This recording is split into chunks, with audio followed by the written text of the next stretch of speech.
Children, then question number 14, 15, 16 first you are going to try. ठीक है, and if any confusion arises you will let me know.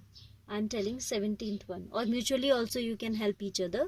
ठीक है, so now I'm taking 17th question. Find the equation of the plane which contain the line of intersection of the planes vector r I plus 2j plus 3k minus 4 equals to 0, r dot 2i plus j minus k plus 5 equals to 0. Intersection of two planes is always a line. ठीक है, and that plane which lies along the intersection of these two plane and perpendicular to this, we have to find out the equation. ठीक है, क्या कह रहा है वो? We have to find out the equation of such a plane which contains the line of intersection of these two. इन दोनों के intersection से होके जाएगा, प्लस वो इसके perpendicular होगा. तो पहले आप इसको थोड़ा समझने की कोशिश करिए what is happening actually. Suppose you can see if I fold this paper, this crease shows the intersection of two planes, one this vertical one and one this horizontal one. ठीक है, तो दो planes का intersection हमेशा एक line होती है. This line is the intersection of the plane. Question ऐसा ही कुछ कह रहा है, equation of plane which contain the line of intersection. अब इस line of intersection से जाने वाला एक plane निकालना है which is perpendicular to the plane this one. तो हम क्या करेंगे? First of all we should know that when two planes, अब पहले तो हम निकाल लेते हैं. अच्छा, पहले इनिशियल पार्ट को सॉल्व करते हैं. we'll write down the equation of plane containing the plane of intersection of these two. It will be plane 1 plus lambda times plane 2 equals to 0. Equation आपकी ये होती है. ठीक है, दो प्लेन के पाई 1 और पाई 2 के इंटरसेक्शन से जाने वाला प्लेन होता है pi 1 plus lambda times pi 2 equals to 0. फिर लैम्डा निकालने के लिए it gives various conditions, like here we are given that required plane is perpendicular to this third plane. ठीक है, ये प्लेन 2 है, ये प्लेन 3 है, या पाई 1 पाई 2 पाई 3 कह दें, या 1 2 3 simply. Will write down equation of the plane which passes through the intersection of planes 1 and 2. Equation of the plane passing through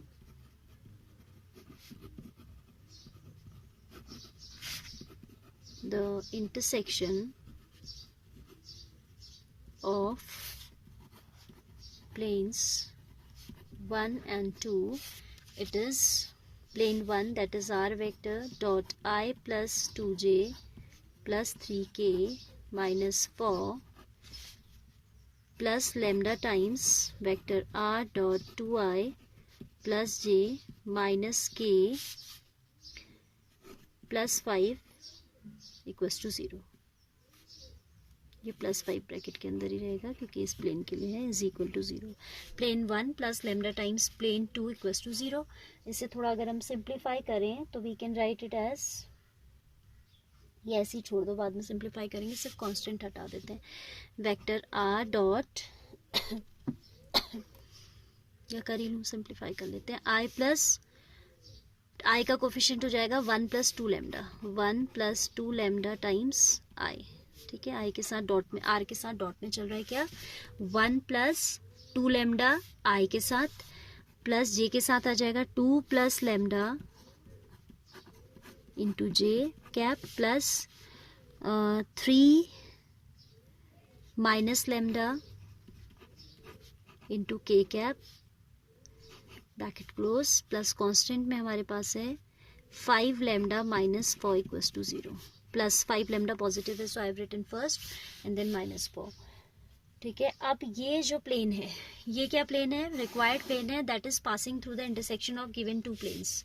this plane is perpendicular to this. तो अब आप ये ध्यान दीजिए थोड़ा सा कि जब दो प्लेन परपेंडिकुलर होते हैं ना, उनके नॉर्मल्स भी परपेंडिकुलर होते हैं. आप इस फिगर को फिर से देखो, इस ऑब्जेक्ट को, these are two mutually perpendicular. Suppose आप एक किसी रूम में हो, आप उसकी फ्लोर को और उसकी एक वॉल को देख रहे हो.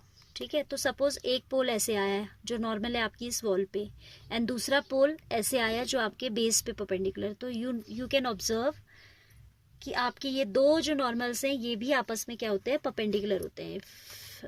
These planes are perpendicular, their normals will also be perpendicular, है ना. तो हम ये कंसेप्ट लगाएंगे कि this plane for the required plane which is, उसको मैंने फॉर बोल दिया है, the required plane is perpendicular to plane 3.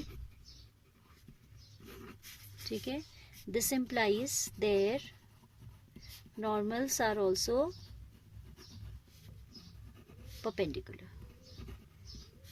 और ये जो coefficients of I J k होते हैं, these are the direction ratios of the normal to the plane only. तो we can follow the condition of perpendicularism, that is a1 a2 plus b1 b2 plus c1 c2 equals to 0. तो यहाँ से a1 b1 c1 आ रहा है 5 3 minus 6, 5 3 minus 6, और यहाँ से आ रहा है 1 प्लस 2 लैम्डा. ये हो गया a1 b1 plus a2 b2 3 into 2 plus lambda, plus ये नेगेटिव 6 है, यहाँ आया माइनस 6, और यहाँ से आया कितना 3 माइनस लैम्डा इक्वल्स टू 0. तो ये हो जाएगा 5 plus 10 lambda plus 3 2 6 plus 3 lambda minus 18 minus minus plus 6 lambda equals to 0. तो कुछ लैम्डा की वैल्यू हमें मिल जाएगी 10 3 19 6 25 लैम्डा इक्वल्स टू 5 6 11 माइनस 7 बचेगा, तो वहाँ 7 आ जाएगा.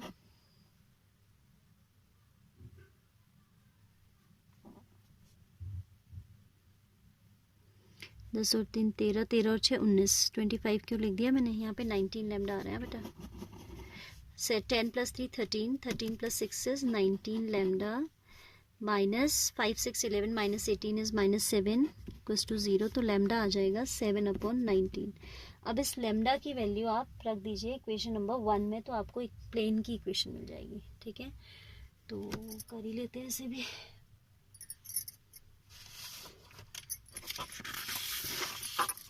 Putting the value of lambda in equation 1, putting lambda equals to 7/19 in equation 1, what do we get? Equation 1 कहाँ चलेगी, इक्वेशन 3. रिक्वायर्ड प्लेन तो हमारा 3rd वाला है ना, कहाँ था हमारा required plane, equation of plane passing through the intersection of this, ये वाला 4th वाला. सो we'll put the value of lambda in 4th plane. Vector r dot 1 plus 2 lambda, 1 plus 2 lambda, lambda कितना है 7/19. so 1 plus 2 lambda यानी कि 2 into 7/19 i के साथ आ जाएगा, plus 2 plus lambda that is 2 plus 7/19 with j, plus 3 minus lambda that is 3 minus 7/19 into k, 1 plus 2 lambda 2 plus lambda 3 minus lambda. ठीक है, this whole within bracket plus 5 lambda that is 5 into 7/19 minus 4 equals to 0. ठीक है, let's simplify the values. तो ये कुछ ऐसा आएगा vector are, इसको रफ में सॉल्व करते जाते हैं और यहाँ लिख लेंगे सीधे. ठीक है, because I don't need to explain you anything like this. ये आ जाएगा 1 प्लस 14/19, 19 और 14 9 4 13, 33/19 आ जाएगा. This will come, coefficient of i will come 33/19 i, यहाँ पे डॉट रहेगा. ठीक है, and 19 2 38 plus 7 is 45, 45/19 j, then 19 57 minus 7 is 50/19 plus 50/19 k, right. Close and constant is 19 5 95 plus 7 is 102. अरे रे 7 5 35 है, तो 35/19 minus 4 that is 35 minus 19 4 is 76 I guess. हाँ 76. तो 16 minus 5 is 6 minus 5 is 1 and this is 7 minus 3 41 आना चाहिए.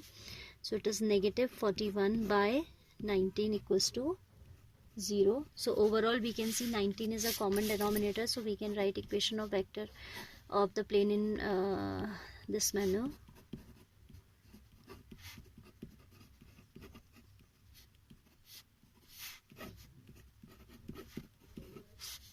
This is the required equation of the plane. ठीक है, so till here till this question number 17 it is I think enough for today. ठीक है, 18 onwards I'll take in the next and then I'll complete the exercise.